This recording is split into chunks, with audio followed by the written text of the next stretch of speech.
So yeah, I always try to keep a couple already made meals on hand just for when I'm like running out. I didn't meal prep, so I don't go off the deep end, have some emergencies. It's just a good strategy to have. Hello. All right, so my name is Adam, as all of you guys know.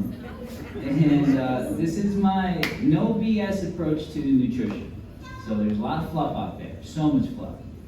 Everyone is trying to sell you something, everywhere you turn. And everyone thinks that there's this new diet or this new craze or this new way to lose weight. If someone is trying to sell you something, run in the opposite direction. This information is free. It's been the same stuff for a really long time, and that's the stuff that's effective and actually works. I'm telling you, we've seen it 1,000 times where someone will say, oh, this new diet is the best. And then 6 months later, it just dies out like everything else. But there are some tried and true principles to nutrition that I'm going to be sharing with you guys, and we'll get into that. Trisha. Boom. All right. So rule number 1, the quantity of food you eat in calories determines your weight. There is no way around this. So this is like a true principle of nutrition. The amount of calories that you eat, and I'll tell you about the gray area. The gray area is after. The amount of calories that you eat determines how much you weigh. So, what is a calorie? So, a calorie is the amount of energy released when your body's breaking down food. Calories wasn't even used originally to measure food. It was used in chemistry to measure energy, and then it was adapted to measure food.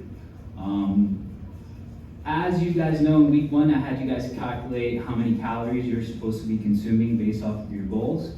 That was based off your BMR, your TDF, your EEE, and your NEAT.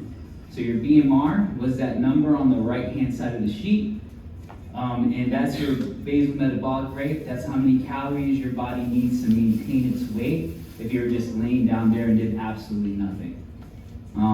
That's controlled by how much lean muscle mass you have in the body. And that's why it's so important to maintain your lean muscle mass. Because let's say you went on a crash diet, 800 calories for 6 months, you're actually going to lose some muscle mass, which brings down your BMR. And if your BMR comes down, that's why when people say, oh, my metabolism's slowing down, that just means they're losing muscle mass, and now they burn less calories at rest.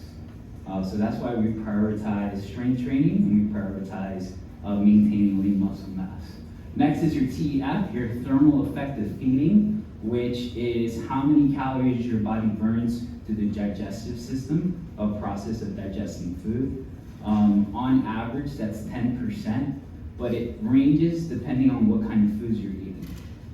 If you have a diet that's rich in a lot of vegetables and fruits and nuts and seeds and lean meats, it's about 10%. If you're a vegetarian, it's actually a little bit less because your body actually burns a lot of energy processing meat. If you're eating a lot of processed foods, it's also a little bit less as well. Being in a caloric deficit or surplus determines if you lose or gain weight. So as you guys remember, in week 1, we calculated how many calories your body needs to maintain its weight. Then we can create a surplus if you wanted to, let's say, gain some lean muscle mass. Or we can create a deficit if you wanted to lose some weight. Problem with deficits, there's a couple things. 1, your body's really smart. So it's gonna adapt to anything you throw at it. So if you're at a deficit for too long, your body's, without you doing anything, it's just gonna slow down processes in the body and just become more efficient. So you're actually gonna burn less calories at rest. 2, when it comes to your BMR, what you don't want to happen is you're gonna lose lean muscle mass, like I said earlier, and if you lose that lean muscle mass, it's really hard to actually gain that back. Like, it is a lot easier to lose fat than to gain muscle mass. As you guys know, we're in here, we're doing resistance training pretty consistently. You don't want to sacrifice lean muscle mass just to be in a caloric deficit. A safe caloric deficit is anywhere from 10 to max 15% of your calories, maximum. When you start to get into that 20%, which for a lot of people, let's say if you're doing a 2,000 calorie diet, that's 400 calorie deficit, it's still pretty aggressive. I wouldn't stay there for longer than, let's say, 8 to 12 weeks before we go back into a maintenance phase. So people that are consistently dieting all the time, and they're wondering why they're not seeing results anymore, because you've just been in a caloric deficit for way too long, and now your body just needs a reset. So sometimes we just need to be in maintenance calories for a while before we start being in a deficit again. So those are the true principles. Now there's a little bit of gray area. One is companies can legally lie up to 20% in either direction as to how many calories are in food. Legally. So something that is a 1,500 calorie diet can actually be 1,800 calories. That could be that deficit that you thought you had. Why is that important to know? Because what direction do you think companies are lying in? Their favor. Always in their favor. Always in their favor. This is an actual example that I found. 6 ounce filet mignon. One company said it was 323 calories, another company said it was 446, and another company said it was 506. It's a big difference. And it was 6 ounce filet, it should have been the same, and everyone just has different calculations. Another thing is the way you prepare your food changes the way those calories are absorbed. An egg raw is 47 calories. An egg cooked, boiled egg, is 74 calories. So that's just an example of that. Trisha. For real. Rule number 2. The quality of food you eat and macronutrients determines your body composition. So this is going a little bit further. So there's calories, and every calorie is made up of 3 macronutrients, which is protein, carbohydrates, and fats. Protein is the most important of the 3 macronutrients. It controls, every cell in your body, in order to repair itself, it needs protein. Process of protein synthesis is really important, especially all of you guys working out all the time. If you have a low protein diet, it's actually going to be a little bit detrimental because your body's not going to have the material it needs in order to rebuild that tissue. Carbs, another really important macronutrient because that's the energy. It's your body's preferred source of energy. Super important that we're getting adequate amounts of carbs in our diet. I know people are like, low carb, super low carb, keto, let's do it. But it's your body's preferred source of energy. It loves carbs. It just loves the right kind of carbs. So complex carbohydrates, having potatoes, sweet potatoes, vegetables, even whole grains isn't something to be scared of. It's definitely something to include in your diet. You just want the right kind of carbs, and we'll go over that a little bit later. And fats. Fats is super important. One for hormone function, for your hairs, your nails, for your brain. So your brain is actually primarily consisted of fat. It's super important that we're getting the right kind of fat and adequate amounts of fat in our diets. What are the ratios? So I call this lazy macros, where you want to make sure, based off your goals, how many calories you should be consuming. Then you want a protein target. So let's say, for me, I probably shoot for 0.8 grams of protein per pound of body weight. For some people, it's a lot less. I think USDA recommends 0.55 all the way up to 1 gram per pound of body weight. And that's just depending on your goals, how much you work out, your tolerance to protein. And then the rest is divided up between carbs and fats. My carbs, I like anywhere from 40 to 50% of my calories to come from carbs, and my fats, anywhere from 25 to 30%. and then the rest is protein. And that usually falls, if you have like a whole diet where you're eating a protein, a veggie, and a carb, and a healthy fat with each meal, it usually falls right into there. Trisha, Oh, she's doing okay, what are the pros of counting macros? It helps hold you accountable. It's actually pretty eye-opening sometimes to see, like when you plug it into a macro calculator, let's say MyFitnessPal, you plug in all your food, you're like, I'm consuming 300 grams of fat a day, this is ridiculous. Peanut butter, it's all in peanut butter. So it just makes you more aware of what you're putting into your body. And it also provides a little insight to see if there's any imbalances. A lot of people have to do a 3-day food journal where they plug everything into MyFitnessPal, and they're super surprised that they're only getting like 20 grams of protein in their diet, or their fats are like really high, or they're not getting enough fat. So it's cool to see if you're getting the right amount of macronutrients in your diet. Trisha,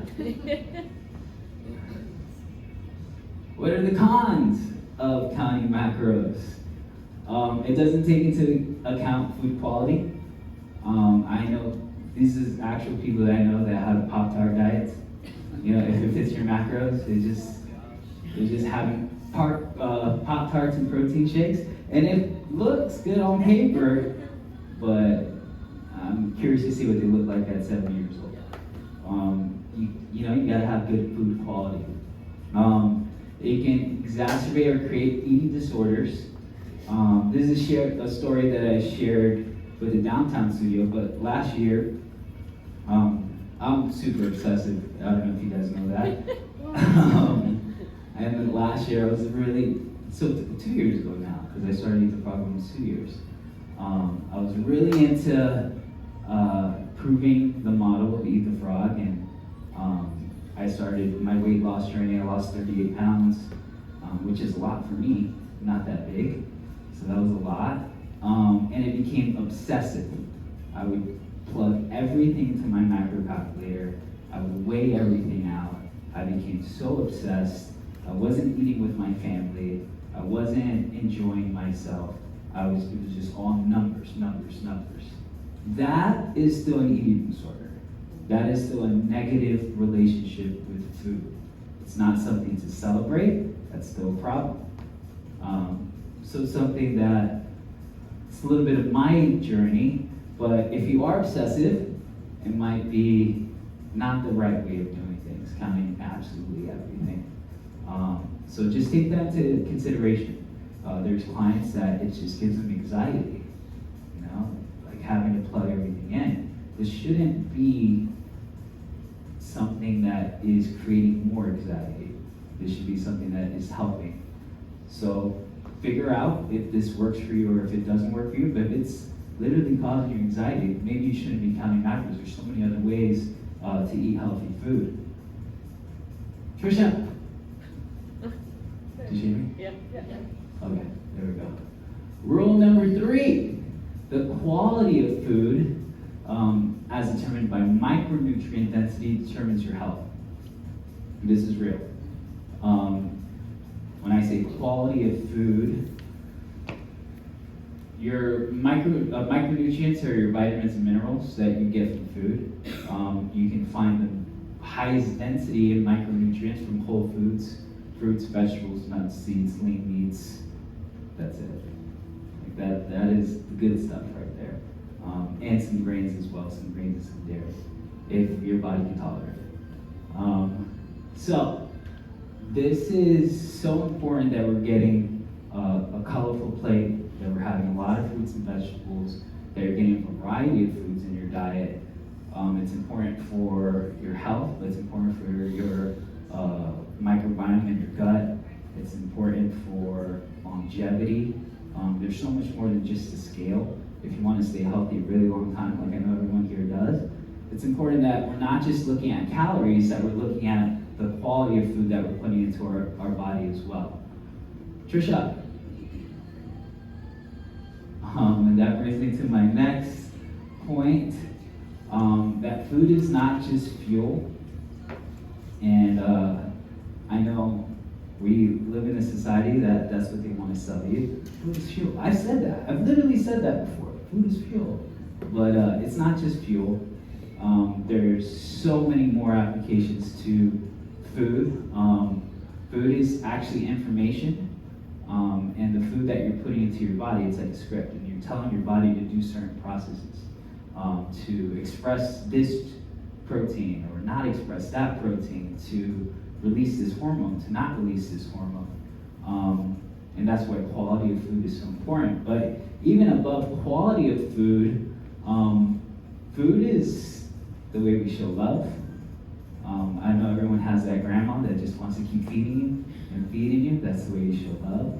Food is the way people express creativity, a chef. Food is the way we break bread. I know, does everyone have that argument with their spouse and then they're like, are you hungry? And you're like, yeah, and that's how you solve that argument. Food is connection. Food is the way that we connect to people and connect to the earth. So it's just so much more than just fuel. So I think we need to stop that narrative that food is just fuel. And next slide. You are what you eat. I know everyone's heard that before. It's true. So every cell in your body, every single cell, is made up of the food that you eat, partially made up of the food that you eat. And every 7 years, your body regenerates every cell in your body. So it really is. If you have only processed food for a long, long time, like a lot of people have, and you're wondering why you have inflammation in your body, that your body's just starting to break down. Even the way it affects your mood, everything, every process in your body, it's because we are what we eat. I like to think about an example of a house. So if you're building a house and you're using shitty material, year 3, the roof is gonna go, the foundation's gonna break, and you're just gonna have to get a plumber or a doctor. And that's, I'm telling you, it's so important that we're using the right material to rebuild our bodies, because we want this body for a long time. It's the only body we have. It's the only thing that we own is this body. Trisha. Processed foods. So, processed foods, I'm gonna bash processed foods and then I'm gonna show it some love again. So, processed foods, and when I say processed foods, I mean like ultra processed foods. Because there are some processed foods that, they're not too bad for you. They have an unhealthy level of sugar, sodium, and fat. You want to know what makes things taste delicious? Sugar, sodium, and fat. If you go to any restaurant, the way they make things taste really, really, really good, they throw a lot of oil on it, throw a lot of sugar in there, a lot of sodium. That's how you make things taste good.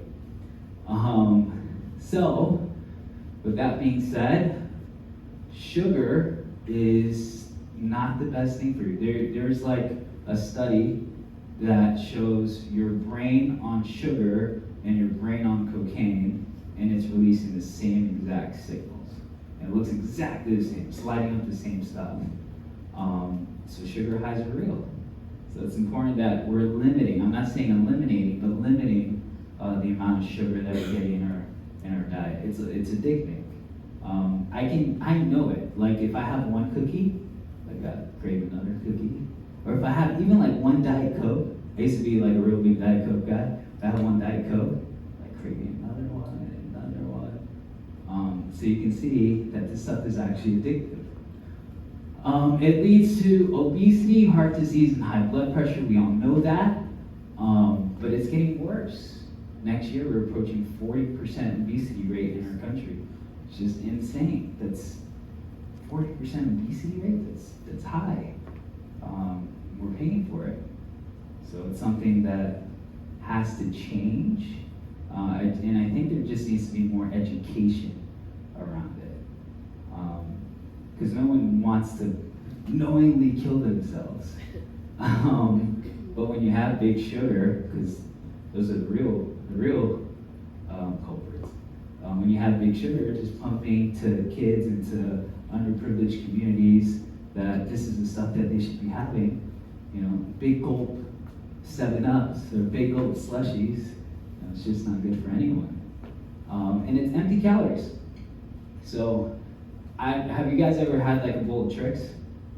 Like Trix cereal or any sugar cereal? No, you've never had sugary cereal?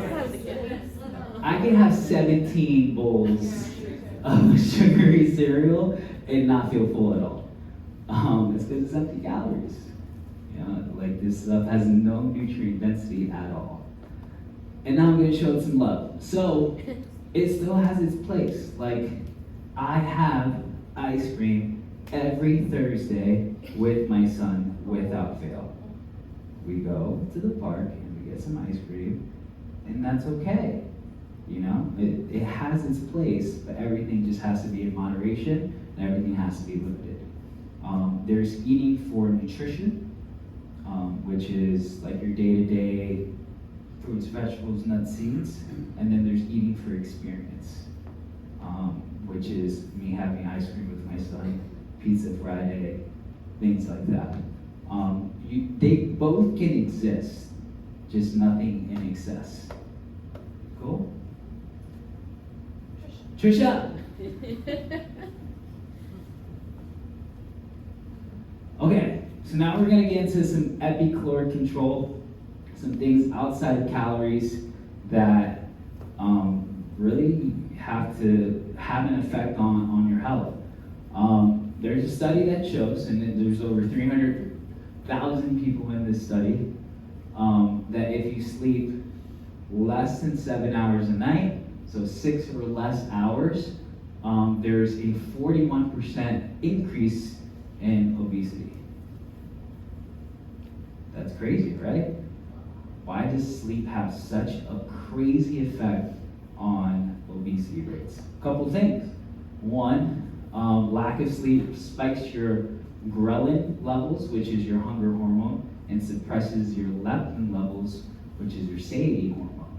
So if you're not sleeping, you're gonna have more cravings. Poor sleep affects your CNS, which controls your cortisol or has an effect on your cortisol levels.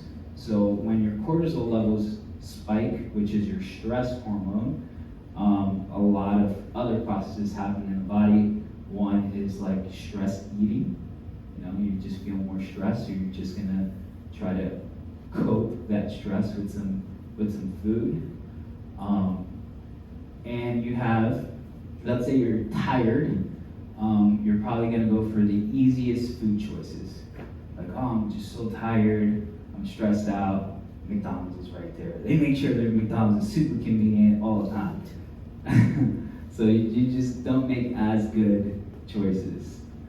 And that's it for sleep. Trisha, water. Water is so important. Something that I ignored for a long time, and I drink a lot of water. Feel great. Water is a natural food suppressant. The size of your stomach is limited, and if you're drinking a lot of water, your body feels full. So that's one benefit of drinking water.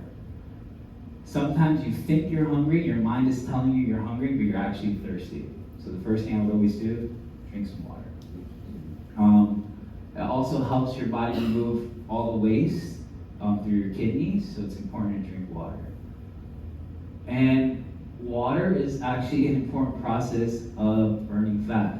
So the first process of lipolysis is hydrolysis, which is when water helps, water mixes with the triglycerides and then removes the fatty acids. So it's this important process. It's like the fundamental process of burning fat happens with water. And that's why it's so important to get adequate water in your diet.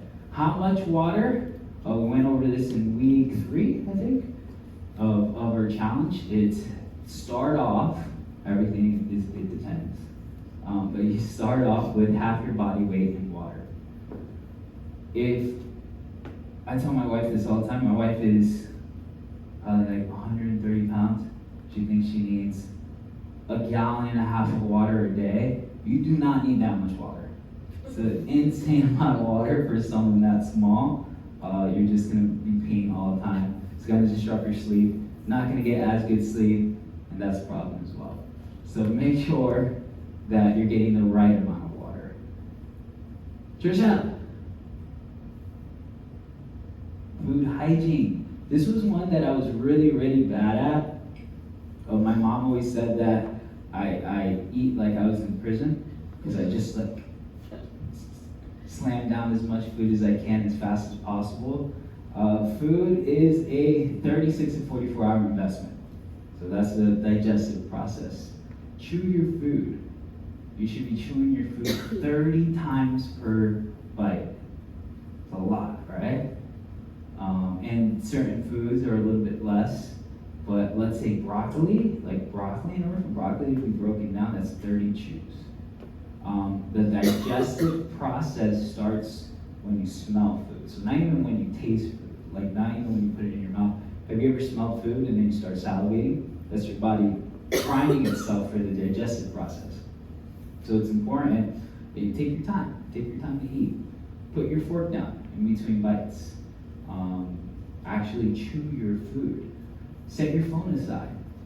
A lot of people, like, your body's smart, right? So if you're so busy in this alternate reality, looking at your phone and scrolling through Instagram, you're not giving your body the right signals to digest that food properly. Put your phone aside. Put your fork down in between bites. Chew your food. If you can, eat with company. These are all important things to do that are above just calories. Trisha.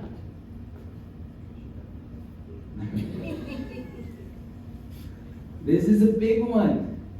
And it sucks because I can't help you on this one. Not as much. Stress. So stress has a huge effect on our hormones, and in turn has a huge effect on our nutrition. So stress increases cortisol. Cortisol is that stress hormone. By increasing cortisol, it can lead to resistance of leptin and insulin, which is bad, right? Because if our leptin levels leptin would decrease.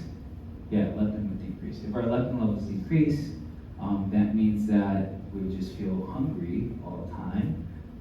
And if our insulin levels stop responding, that's not good either, because insulin helps our body break down the sugar from our blood. So stress is not good at all. And there we go. Yep. So when we are stressed, like I said earlier, we look for the most convenient thing, and we have to minimize it as best as we can. A couple different ways to minimize stress that I found. I do breathing practice now for at least 5 minutes a day. Try to shut off the world. Put away notices on my phone. Figured that out like a month ago. Best thing that's ever happened. Do not disturb mode. Amazing. Just because we're always overstimulated all the time. Imagine, like, there's so much that we have to answer to, so many people that we think we have to answer to, that overstimulation is causing people anxiety. So it's actually a great way to tell people that you're not available. It's almost like a big fuck off. Is put your do not disturb on, but you can allow, like, my wife can still call me, my mom can still call me. So you can allow certain people to be in contact with you. Journal, super important. I journal every night before I go to bed. It's almost like you're closing tabs in your brain before bed. Meditation, if you're into that. I am. I try to do at least 5 to 10 minutes a day. David got me into the yoga kick. I know a lot of people mobility flow here. But find ways to decompress. It's important. Trisha. Okay, and in conclusion. So, quality matters. Quantity matters. Make sure you're getting enough protein. Eat your fruit and vegetables. That's that quality. Limit processed foods. Remember, food is more than just fuel. It's connection. Make sure you're getting enough sleep throughout the night. Drink at least half your body weight in water. Chew your food 20 to 30 times. Minimize stress. And figure out what works for you. People ask me all the time, what's the best diet? It depends. You know? It depends on you, the individual. Everyone's physiology is so different. There is no way you can slap a one-size-fits-all on everyone. And people that have done my Frog Fit program, we sit down, figure out a plan. Next week, we meet. Did it work? No? All right. We make some tweaks. Then we'll sit down the following week. Did that work? No? Yes? Or we'll drive farther down this way. But it's just so personalized towards you, the individual, that I suggest really going on your own nutrition journey, making one change at a time, seeing if that sticks, and seeing if it works for you, seeing how you feel, writing down how you feel, and just keep rinse and repeat, just keep doing that. I've done it both ways, where I've given someone a meal plan and said, follow this. 100% of the time, they don't follow it. Like, 100% of the time. Like, it just doesn't work that way. But if I sit down with your 3-day food journal and I say, what's your highest priority to change? And I circle that, and I said, all right, that's your homework for the next 4 weeks. You're gonna lose weight. Just making that one little change. And then once that becomes a habit, then we'll make another circle. And we'll just rinse and repeat that. And that is my rant. I'll open it up to some Q&A.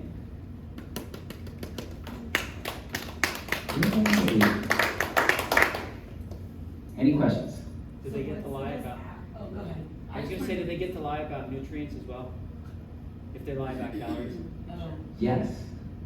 So in other words, they're less. 20% high and the other ones are 20% low. Yeah. So Yes. I can only imagine how much sodium is in food then. Oh, dude, it's crazy. Sugar. And you know, they also take advantage of little research. So like, if there's a small study that's been done, but hasn't really been dive deep into, they can take advantage of like small research here and there that's just not true. You see that all the time. You mentioned some other options if we didn't want to count macros. Yes, like I just said, so that 3-day food journal. So this is what I want everyone to do, everyone's homework. You can use MyFitnessPal, or you can just write it down like in a journal. Your normal diet, what you eat on a regular basis. Take 2 weekdays, so it's good to start this on like Thursday. Take 2 weekdays and 1 weekend day, and write everything down that you ate. Then look at it and say, all right, so what is my highest priority, or the thing that I want to change the most out of these 3 days? For some people, it's like, man, I had 7 cookies. Or like, man, like I didn't really eat protein this day. Or like, really try to figure that out. Circle it, and you can make 2 or 3 circles, but you're only gonna attack one thing. And you're gonna make that one change, and you're gonna focus on that one change for the next 4 weeks. I guarantee you, if you just did that, then you're gonna see progress. And it's gonna be so much easier than trying to follow someone else's diet, or trying to figure out how much protein I'm getting. Like we overcomplicate and confuse this. Eat real food, whole real food, in limited quantities. And that's gonna solve, I would say, 95% right there. I feel like a lot of us, we focus on, it's the 80-20 rule, and we focus on the keto diet, and we focus on like, what's the quick fix, and there has to be a secret.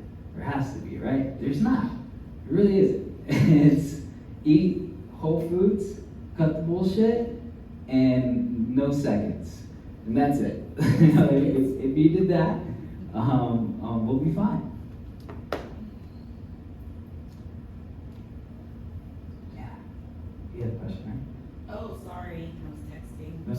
No, no, I know you had a No, question. maybe it's it. I was like, Okay. what's the best app to track that stuff?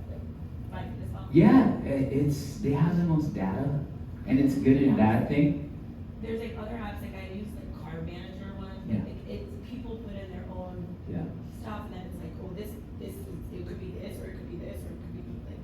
So you use verified foods for the most part. You'll have that little green check mark next to it. But some things you just won't be able to find them verified. So just try to be like, that doesn't sound right. This one does. See, I'm like, oh, I like this one. Never that one. I'll tell you that. Okay. But the verified one still means that there's like that 20%. Oh yeah, that's forever. That is forever. We're not gonna be able to fix that one. No. Yeah, that's they'll always line the other direction. Why not? You know, you can't be 20% buffer, I'm going 25%. What have you learned about fasting? What's the current? Oh yeah, so I did fast when I lost those 38 pounds. I did. I think the reason fasting worked for me is because it gave me a smaller window to eat. I think there's health benefits for giving your body a break from processing food and doing other processes. I do think that. I think there's long-term health benefits to fasting. I do believe that. I don't think there is short-term weight loss benefits to fasting other than having a smaller eating window. There's a lot of research in both directions. And you're always going to find that as well. Everyone thinks they're right. Every scientist, everyone thinks they're right. There's not enough research yet to show I would say, the weight loss benefits to fasting. This was a study that came out in 2021, where it was, they put everyone through, it was like a 16-hour fast, and then the other group, they didn't fast at all, and there wasn't any weight loss change. So, but they were consuming the same amount of calories, all that. So I think there is long-term health benefits that are, again, that's actually more important than just weight loss, to having a flexible fast.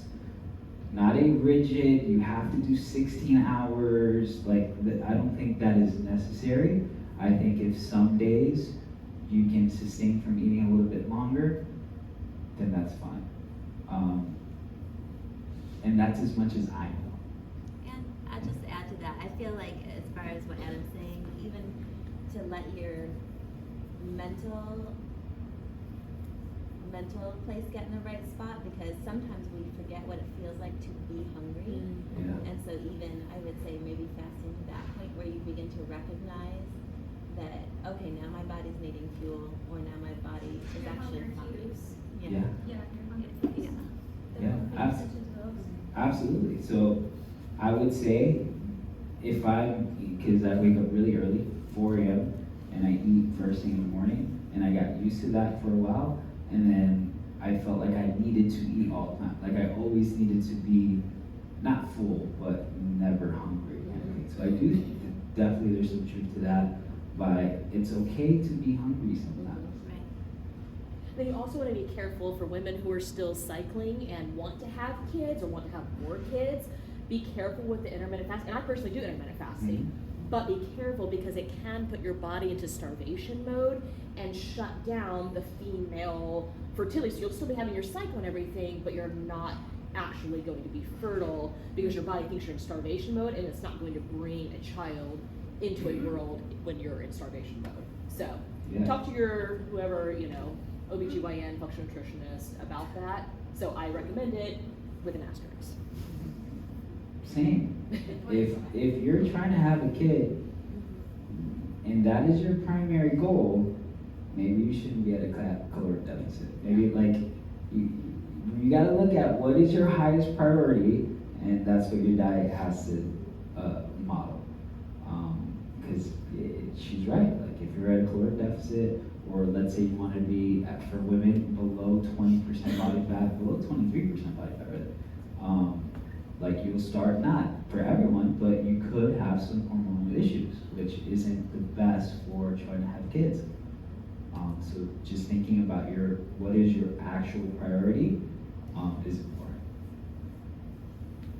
I didn't hear anything about caffeine or like the fake sugars. Like I can't really do those, but what do you think about caffeine and the modified 0-calorie sugars?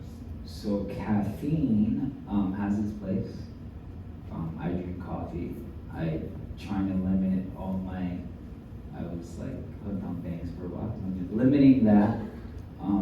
But I think caffeine in the right amount is pretty healthy. And they have studies up to like 400 grams a day, 400 to 500 grams a day, with no effect on people, like on other processes going on in the body. So I think caffeine's fine.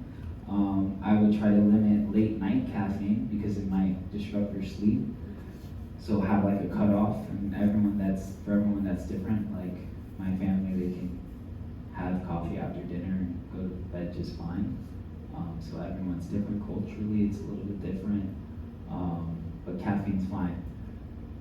Artificial, there's like both sides, right? So some people or some studies. An old study had like Splenda in mice, and the mice that actually had the Splenda actually ended up gaining weight, as opposed to the mice that didn't. But when they looked at the trial later, when everyone's gonna publish what they want to publish, it's because the mice that did have the Splenda, they were just more hungry. It wasn't that the Splenda made them gain weight, it's that the lack of sugar made the mice more hungry, so they just ate more. So that was like just a bad study altogether. They asked the mice. I Yes. really want to know. Yes. Yes, and we're not mice. But again, I'm not super against artificial sweeteners. I would say try to get things as natural as possible. Like there are some more natural sweeteners, stevia and stuff like that. Or you can just have a little bit of honey, and that to me is a little bit better. I would sacrifice having some calories or some sugar or some calories from natural foods than put too much artificial stuff in my body. But that's more of an opinion than like a fact. Cool. What about like supplements? So Turmeric, things like that, if those kind of things. I think everything that we need is in food. I really do. Yeah. Yeah. And I spend money on students. You should see I have every supplement on it. I think, and I really think that everything that we need is in food, and unless you have an actual deficiency, you've done blood work, and it shows that you have an actual deficiency that needs a supplementation, you can get everything in food. The right food. Yeah. What about like So I need to eat more Indian food. Yeah. That's like a spice. You can put some turmeric on some stuff. protein shakes, protein bars? So, again, I have a protein shake every day. When we think of highest order, so nutrition in terms of there's deficient, adequate, good, highest order. Deficient, all processed foods, you're pretty much can shop at a bodega and buy anything in there. That probably is the lowest order of food.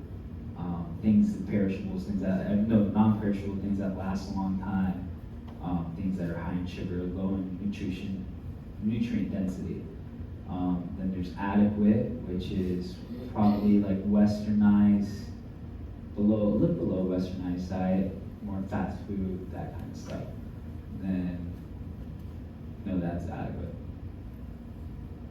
No. So the next one up is like your macros, like your protein shakes and your things that fall into a good macro category that looks good on paper, that you can probably live a long time and enjoy.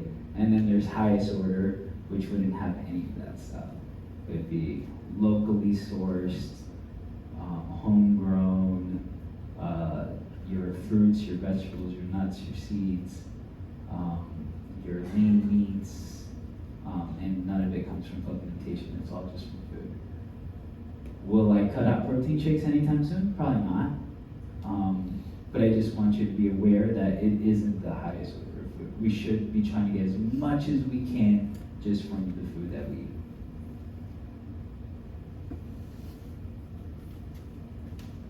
Any other questions? No? All right. So yeah, this is nutrition. If you guys have any questions at all, you guys know I'm fully available all the time. We can set up a time to talk here at the studio. I love talking about this stuff. I've actually learned more about nutrition from you guys than I have in 10 years I've been doing fitness.